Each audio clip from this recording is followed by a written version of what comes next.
Oh my God, there's no sound. I talked so long. First, my stream died on the first three questions, and then I did the next three questions, or two questions, and I was explaining my thought process for all of them. And I didn't have the microphone turned on for some reason, which is weird. The microphone was turned on. I don't remember muting it. I don't know what happened. So that is very unfortunate because I feel like I explained so much of why I was thinking all these different answers for these previous questions. But yeah, that's unlucky. But thanks for pointing that out, Sardash. Why don't we just start off? Let me move you over here. Let's just start off with this question again. This is question number 6. So I'll start reading this from the beginning again. A 56-year-old man is evaluated in the ICU for hypotension. Which of the following is the most appropriate treatment? It's TPA, apixaban, heparin, or low molecular weight heparin. And this guy, they basically talk about how he has a large PE. And I was talking about how with this statement here, they're basically saying that he is high risk PE or a massive PE because he's hemodynamically unstable. Hey, KTG, what's up? So there's only one answer here, and that's definitive treatment with TPA, which is the clot buster to like break up that whole thing. But I was looking into this physical exam a little bit. So his cardiac exam reveals a 2 out of 6 systolic murmur above the left lower sternal border. So that's most likely referring to tricuspid regurgitation.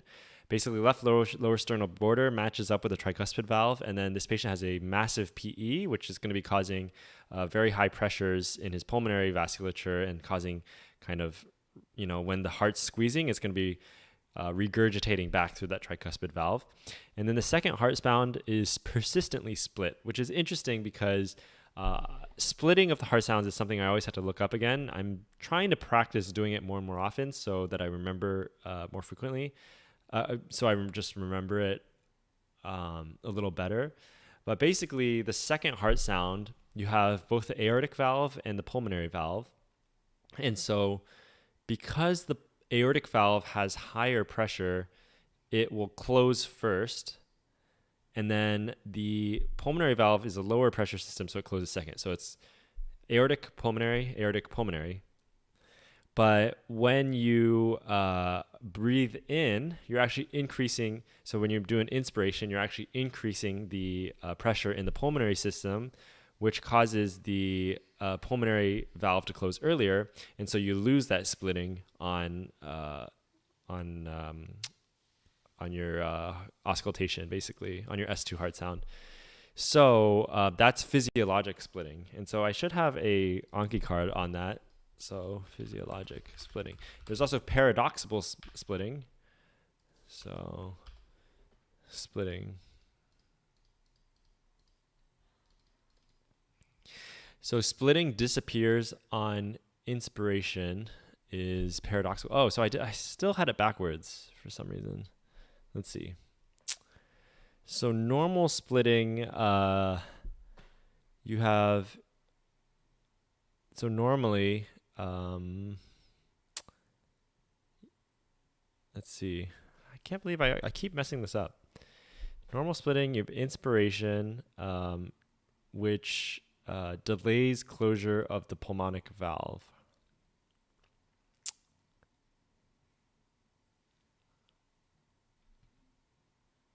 Paradoxical splitting. Okay, but yeah, I don't know. If you guys can answer this, I definitely have to think about this later. I don't want to take up too much of your guys' time on the stream for this, but splitting is something that I always had to think about, like to remember which one splits first and whatever. My thought was that the aortic valve closes earlier because higher pressure, right? And then pulmonary valve, I would have assumed it closes faster when you inspire. So anyways, let's just give this person TPA and move on to the next question. Oh, there's some weird studies that they're citing in here.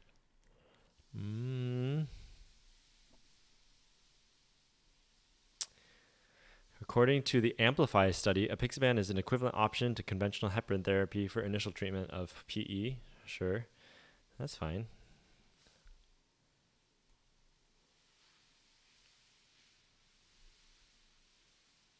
It's just as you explained. It disappears on inspiration because of the blood influx on the right side on inspiration.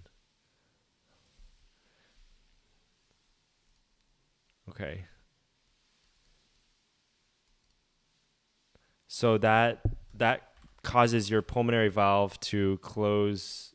So when you inspire, it delays the pulmonary valve from closing because there's more volume of blood, right? So that's why the pulmonary valve takes longer to close. Yeah. Physiologic split is on expiration. Yeah, that makes sense. For paradoxical splitting, these are heard in conditions that delay aortic valve closure. So this one, you have basically when you inspire, it causes the pulmonic valve to close later. So on inspiration, you have the disappearance of the splitting. That makes sense. So just basically when you breathe in or you inspire, you're bringing in more blood into the right side of the heart, and that makes the pulmonic valve close more in a delayed fashion. So that makes sense. So physiologic splitting is when you have splitting on expiration, and then it goes away on inspiration. All right. Always a good review to look over that stuff again. All right, let's move on to question number 7. So far, we have a 100% correct rate on this 20-question test, so we'll see if we can maintain that. A 76-year-old woman arrives for follow-up consultation regarding a recent diagnosis of essential thrombocythemia. A bone marrow biopsy shows hypercellularity with increased numbers of enlarged megakaryocytes. Which of the following is the most appropriate management? So add clopidogrel, add hydroxyurea, change aspirin to clopidogrel, and perform platelet pheresis. So in this case, it depends on kind of what, like if somebody has essential thrombocythemia, sometimes we treat them with aspirin. But if it's really, really bad, I believe we add hydroxyurea, which will just basically suppress the bone marrow. She was hospitalized 5 days ago for a stroke. Evaluation at that time showed a platelet count of 660. Results of iron studies, JAK2 mutation testing, and PCR for BCR-ABL were normal. And no secondary cause of thrombocythemia was found. Medical history is notable for type 2 diabetes and dyslipidemia. Medications are low-dose aspirin, metformin, and atorvastatin. The spleen tip is palpable, slight hemiparesis. It's interesting because after a stroke, a lot of times we give them dual antiplatelet therapy for like 3 weeks. And they only gave her aspirin alone. That being said, if we're going to treat for essential thrombocythemia, then we would probably add hydroxyurea. And then the bone marrow biopsy kind of shows that she's got this kind of hyperproduction going on. So I'm going to go with add hydroxyurea. But I'm curious as to why she was not on dual antiplatelet therapy for a stroke. All right, so keeping that record alive, the patient has essential thrombocythemia, should be treated with hydroxyurea. So first step is to rule out secondary elevation. JAK2 mutation testing is positive in only 60% of patients with essential thrombocythemia. And I think I've actually written that on a card somewhere.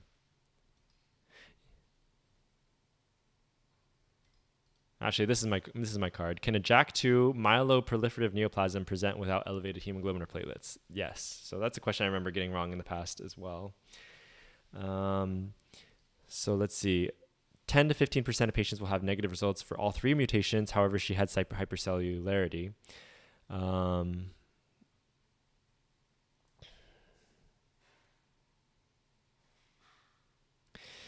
Platelet pheresis may be indicated in patients who have markedly elevated platelet counts, usually greater than 1 million, and acute hemorrhage. And changing antiplatelet from aspirin to clopidogrel would not address the need for platelet-lowering therapy. Yeah, well, I'm still not totally sure why they weren't placed on dual antiplatelet therapy, but sounds like hydroxyurea was the right answer anyways, so let's keep it up. A 74-year-old man is evaluated for a 4-month history of increasing fatigue. A colonoscopy performed to the ileocecal valve identified a fungating mass at the hepatic flexure. A biopsy specimen shows moderately differentiated invasive adenocarcinoma. So this question is basically, what should we do next for staging of colon cancer?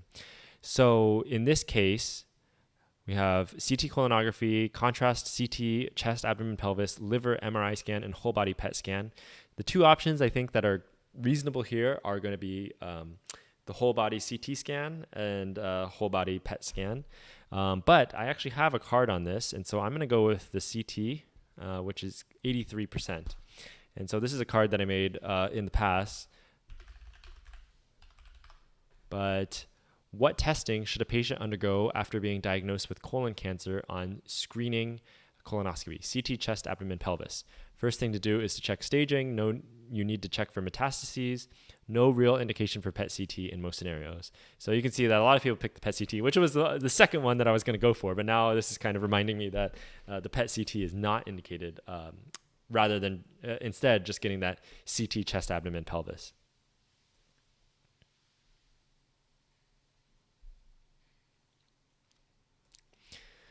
CT imaging with contrast provides the most reliable means of detecting the presence of metastatic disease to lungs, liver, intra-abdominal lymph nodes, and peritoneum. CT is also useful in planning appropriate therapy. Patients with local or local regional rectal cancer require further preoperative staging with ultrasonography or pelvic MRI. CT colonography would not add to any information. It is an acceptable alternative to a screening colonoscopy for healthy individuals at low risk.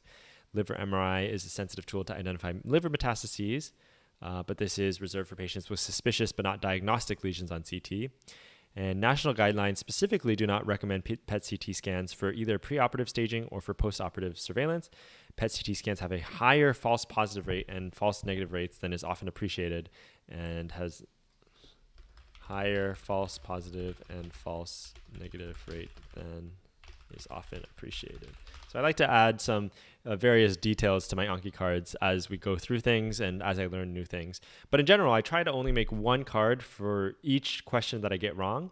I try to make one question from that, question that I got wrong, trying to get that key point that caused me to miss that question. So that's generally my approach to making cards. Got a nice nail question here. So a 25-year-old woman is evaluated for finger pain that began approximately 6 weeks ago. She works as a hairdresser. And then which of the following is the most likely cause of this patient's tender finger lesion? Acute paronychia, chronic paronychia, onychomycosis, and psoriasis. Paronychia usually is going to be a lot more like hot, inflamed, swollen. I haven't really heard of chronic paronychia. I suppose that could be something. Onychomycosis usually going to get that like yellow-green discoloration. It's usually seen on the feet, the toes more. Psoriasis, maybe if there's like some nail pitting or something.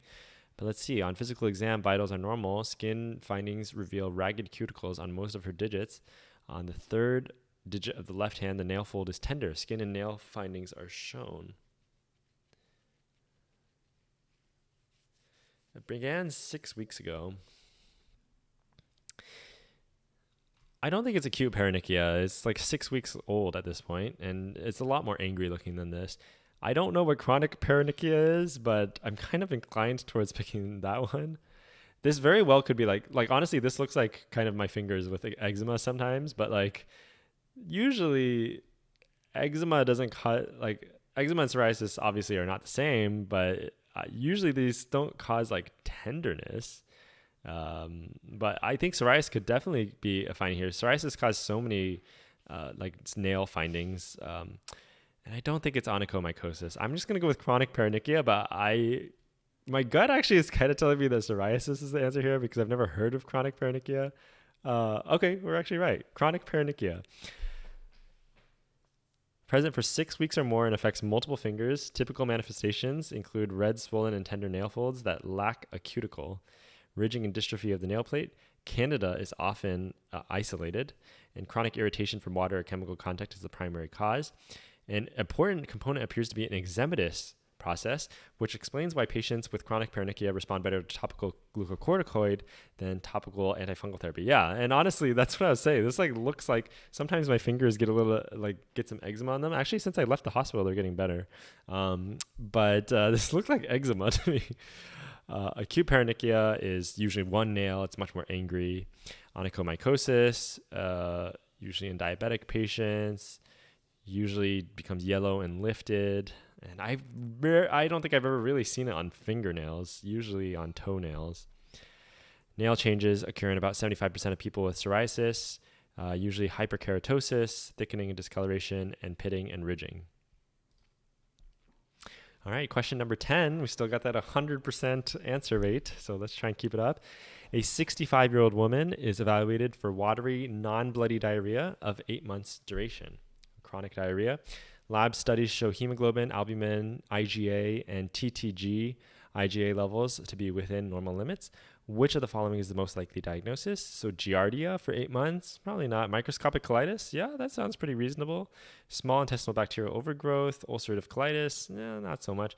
Microscopic colitis, these middle-aged, sort of elderly women with chronic diarrhea and kind of just negative workups. This kind of screams microscopic colitis.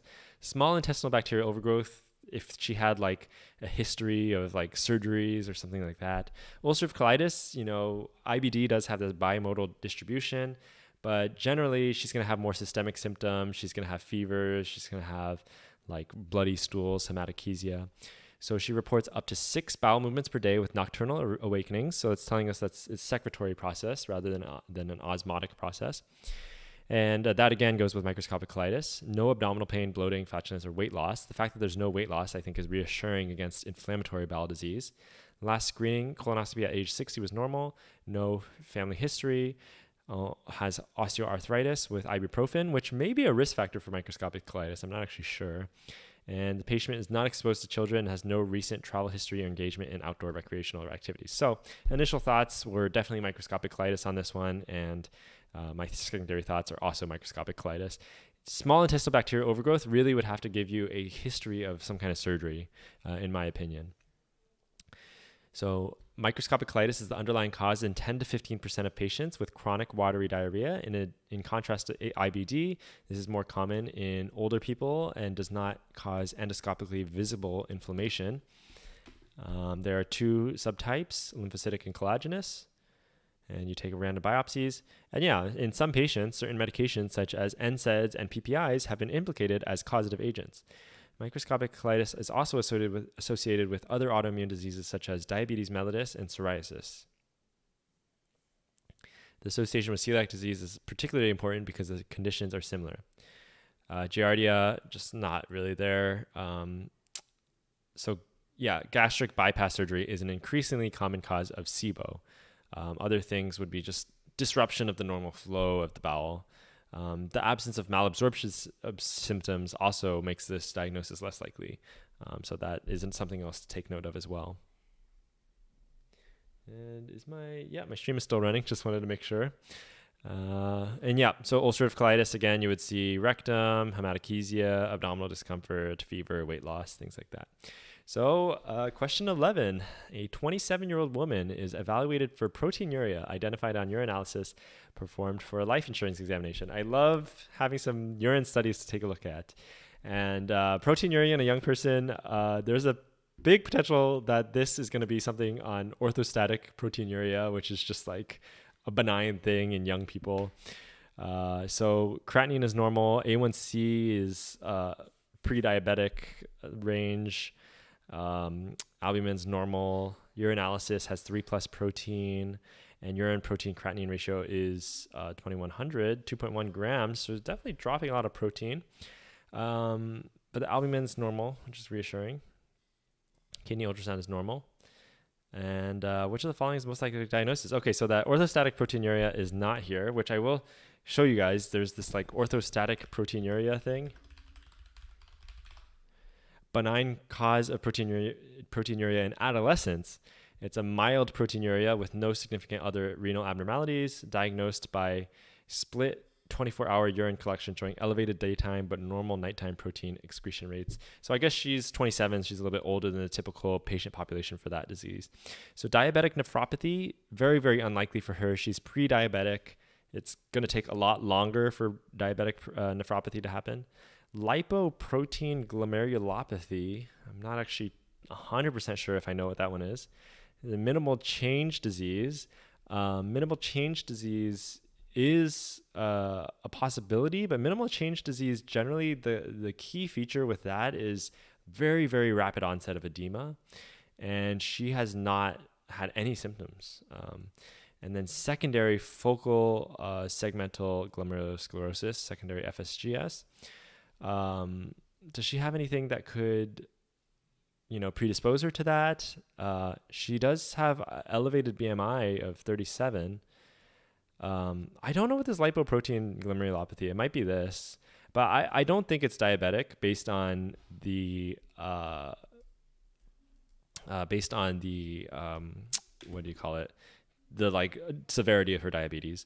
Minimal change disease, it's hard to tell. I mean, you need a biopsy to see that there's minimal change, right? But seems less likely, just given that from what I've seen, minimal change disease usually presents with rapid accumulation of edema. And again, I don't know what this lipoprotein is. Secondary FSGS is definitely there, but would have been helpful if they gave us a history of hepatitis or drug use or HIV or something like that. But it can happen a lot in patients with who are obese, because they have this kind of hyperfiltration that's going on, which can lead to secondary FSGS. And so we see secondary FSGS in patients who are African American, who are overweight, obese. These are some of the risk factors for that. So I'm going to go with this, mainly because I don't know what this lipoprotein glomerulopathy is.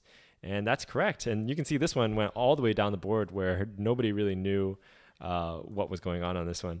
And I agree, ICANN kid, creatinine would be higher in diabetic nephropathy. Generally speaking.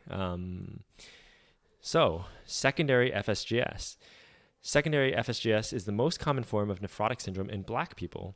In the United States, FSGS currently accounts for up to 40% of idiopathic nephrotic syndromes in adults. The pathogenesis of FSGS stems from podocyte injury due to immunologic, genetic, and or hyperfiltration causes, which is basically what's going on for this patient. A large and growing proportion of FSGS is from hyperfiltration injury in the setting of relatively reduced renal mass. The overworking of the glomerulus causes podocyte injury, blah, blah, blah, blah, but classically seen in patients with obesity. Let's see. So she has 2 risk factors for secondary form of FSGS, obesity and history of premature birth. Wow, they even mentioned the history of premature birth. That's they did some real deep chart digging on this patient. Yeah, and then secondary FSGS lesion with proteinuria and no associated clinical findings. Remember, because let me see, because typically you're gonna have more symptoms with minimal change disease. Yeah, so edema here, full nephrotic syndrome. So much, much more severe symptoms. Lipoprotein glomerulopathy is a rare kidney disease with moderate to severe proteinuria, glomerular capillary dilation by lipoprotein thrombi. Less than 100 cases have been reported in medical literature, nearly all of which are East Asian countries. So yeah, that's now I feel a little bit more reassured about why I've never heard of this condition. All right, question number 12, you guys, we're on a roll. A 79-year-old patient is evaluated for hyperkalemia. Hey, Ahmed, thanks for joining in.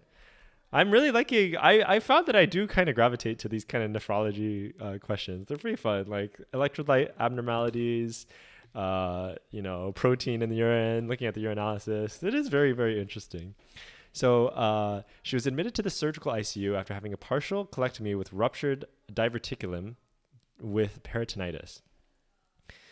Creatinine is 3.6 with a baseline of 2. Potassium 142, potassium 7.1, chloride 102, bicarb 17, pH 7.25, urine sediment brown granular cast. So just got some ATN going on. She's got peaked T waves with QRS of 140. In addition to IV calcium insulin dextrose, which of the following is the most appropriate treatment? So this is kind of a question of, yeah, this is basically, I'm thinking of doing dialysis for this patient, because we've got multiple ways to remove potassium here. So Lasix is good, but this patient's got like an AKI and potentially is not peeing very much. Yeah, she's oliguric. So Lasix cannot eliminate that. Then we talk about Kxalate, sodium polystyrene sulfonamate, enema, but like this person just had like a ruptured diverticulum with peritonitis. Are you going to stick some like bowel regimen in her? Probably not. And that's going to work pretty slowly. She's already got EKG changes. Sodium bicarb is only a temporizing measure, so that only lasts for like 1 to 4 hours. You're not going to do that. And then the question is, are you going to do continuous renal replacement therapy or continuous dialysis, or are you going to do hemodialysis? Now, hemodialysis is going to have better control of your electrolytes. You're going to get to, correct that more quickly. But the continuous renal replacement therapy is going to be better for hemodynamically unstable patients, say the blood pressure is low. Yeah, D, Ahmed, the pH is low, which is definitely contributing to the potassium being high. But because it's just such a temporizing measure, we need some way to fully eliminate the potassium here. So let's see. She was treated with IV fluids, antibiotics, and vasopressors. She is oliguric with urine output of less than 5. She is off vasopressors. So these are all signs that she does not need continuous dialysis or continuous renal replacement. Significant for hypertension, stage 4 CKD. Outpatient medications are amlodipine, irbesartan, and furosemide. She's currently on morphine, propofol, cefotaxime, and metronidazole. Patient is intubated and ventilated. She's febrile. She is anosarchic. She's got okay blood pressure, enough where I think she could probably tolerate dialysis. So I'm going to go with hemodialysis, and that is the correct answer. So intermittent hemodialysis is the most efficient way to correct this patient's hyperkalemia. Continuous renal replacement therapy is good if they were hemodynamically unstable, like I mentioned, but it's much, much slower and cannot clear potassium as quickly. Furosemide would be helpful, but the patient is anuric with acute tubular necrosis going on. Sodium bicarb is transient and ineffective in end-stage kidney disease, a severe AKI. And then the Kxalate is actually known to have this like bowel necrosis side effect. So if you've already got all this like surgeries and stuff going on, you do not want to give them Kxalate for that reason. All right, let's keep it up, you guys. So question number 13, we got 8 more questions to go. A 28-year-old woman is evaluated for 2 weeks of intense rectal pain. Watching and attending work through questions is such a privilege. Yeah, I'm glad you like this. It's fun. It's definitely fun to go through this. I will say that getting 12 or 13 questions right in a row is kind of atypical for me. There are times where I have stretches where I get like 10 questions wrong in a row or something, so this is a really nice inaugural stream for me. Although I'm very sad you guys did not get to watch me do the first 5 questions, because I felt like I had a good discussion on those ones as well. A 28-year-old woman is evaluated for 2 weeks of intense rectal pain that occurs with most bowel movements. This sounds like, you're saying fissure already. Okay. Yeah, constipation, rectal bleeding, or a hemorrhoid cream didn't work. What is this? Man, I don't even know what I'm looking at here. It's a little polyp by the anus, I guess. Which of the following is the most appropriate next step in management? Anal Botox, flexible sigmoidoscopy, prednisone suppository, sitz baths and psyllium, or topical hydrocortisone and lubiprostone. Oh, this is kind of hard. So let's see. Periodic rectal bleeding and occasional constipation symptoms. Hemorrhoid cream did not help. Colon cancer. I don't know what that is. That doesn't look like a fissure to me. That's the only problem here. I just don't know what that is. Like some kind of polyp that's coming out. Intense rectal pain with most bowel movements. Periodic rectal bleeding. Like, I almost wonder if this is some kind of weird, like, isn't there those weird like Peutz Jeghers like polyps syndromes and stuff? I don't think anal Botox is going to be helpful. Flexible sigmoidoscopy seems... All right, you guys, this is going to be my last question. I got to head out after this. So flexible sigmoidoscopy, I kind of want to know because I'm like, what is going on? I don't know what that is. Prednisone suppository, that doesn't sound like something I've really heard of. Sitz baths and cilium, so this is completely like, okay, we just think this is all due to constipation. We'll do sitz baths, cilium, we'll do supportive treatment. That's what you'd be going for here. But I think there's something a little bit more going on here than constipation. And she's been having this rectal bleeding and constipation before her shoulder surgery. And then topical hydrocortisone and lubiprostone, I feel like, you could consider them. Maybe if it's like a really bad hemorrhoid, it could be, but I'm almost going for a flexible sigmoidoscopy, which I feel really bad for because you never want to stick up a tube up somebody's butt when they're having like tons of pain and bleeding. But I kind of want to figure out what's going on here. I wonder if some weird polyposis disease is going on, or is this just really bad hemorrhoids? Is that a prolapsed hemorrhoid? Like, I don't really know what that is. So let's go with that. And I'm wrong. It was just constipation, you guys. I lost the streak on the very last question, but you were right. It was fissure. It is a fissure. See, you know better than the attending, man. You knew from the very, very beginning. So yeah, it is just fissure. Sitz baths and cilium are the most appropriate next step in management. With worsening constipation from opioid analgesic therapy, anal fissures are tears in the anoderm below the dentate line, and they can be seen unaided by the use of an anoscope. Pain with and after defecation. Oh man, I should have known this. So, see, you showed me up. Anal Botox is reserved for chronic anal fissures. Flexible sigmoidoscopy is not indicated because it can be accurately made by just examination. Topical anti-inflammatory could help, but probably less helpful. And then sitz baths and fiber are going to be better than doing topical glucocorticoids. All right. Well, didn't know the answer though. Yeah. Yeah, because fissure, I have some cards on fissures, and I feel like for fissures, there's some other treatments that we use, like you use like nifedipine cream and stuff like that. So pharmacologic treatment of anal fissure. So nifedipine cream, nitroglycerin cream, but then first line before medical management is increased fiber and hydration. So sitz bath is when you just basically get like a little tub and you just have them sit in it, and then increasing that fiber. So that's first line before going to these nifedipine creams and stuff like that. If they had said nifedipine cream or something, I would have been like, oh shoot, Canon Kid was right. There's got to be fissure or something. But I think because it was just like, I thought they were just trying to treat constipation. That's why I was like not too super sure. Most common cause of anal fissure is constipation. And when is surgical management indicated for anal fissure? After medical management fails. First, try fiber, increased fluid intake, stool softeners, sitz baths, and topical anesthetics and vasodilators. All right. Well, that's that for this session. Thanks for watching. I hope you guys enjoyed. I definitely enjoyed interacting with you guys. It's kind of fun doing these kinds of videos while having the chat here, because we can kind of have a conversation about things. Although it does increase the pressure a lot because I can get some